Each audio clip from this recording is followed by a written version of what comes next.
புத்திரராய் எண்ணி நடத்துகிறார். அநேகருக்கு அநேக நேரங்களில் பிள்ளைகளை பேசுகிற பேச்சை பார்க்கும்போதே தெரியும் இவங்க பிள்ளைகளை எந்த லெவலில் நினச்சிருக்கிறாங்கன்றது. அவ்வளோ கேவலமாக பேசுவாங்க பாருங்க. ஆனால் ஆண்டவராகிய தேவன் ஒரு நாள் கூட, ஒரு நிமிஷம் கூட நம்மளை வேண்டா வெறுப்பா நடத்துறதே இல்லை. நம்ம வேணா அநேக நேரங்களில் அவருக்கு பிடிக்காத, அவருக்கு எதிரான காரியங்களை நாம் செய்கிறவர்களாக இருந்தாலும் கூட அவர் ஒரு நாள் கூட உங்களை என்னையும் வேண்டா வெறுப்ப நடத்துறதே இல்லை. எல்லா சூழ்நிலையிலையும் நம்மளை எப்படித்தான் நடத்துகிறார்னா புத்திரராய் நடத்துகிறார்.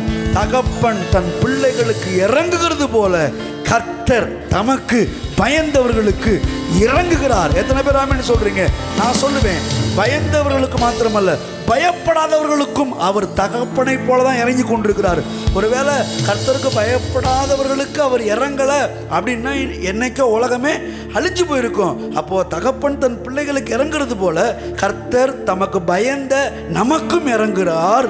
தமக்கு பயப்படாத எல்லா ஜனங்களுக்கும் கடவுள் இரக்கத்தை காண்பித்து கொண்டே இருக்கிறார்.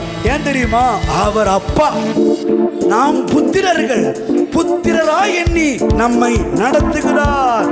என்னை நடத்திடும் தேவன் என்னோடு இருக்க பயமே எனக்கில்லையே. நான் நம்பிடும் தேவன் துருகமாயிருப்பதால்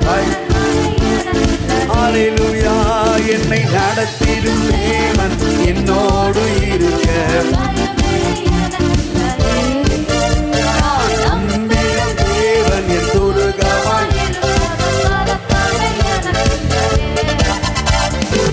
ஏசாயா 48:10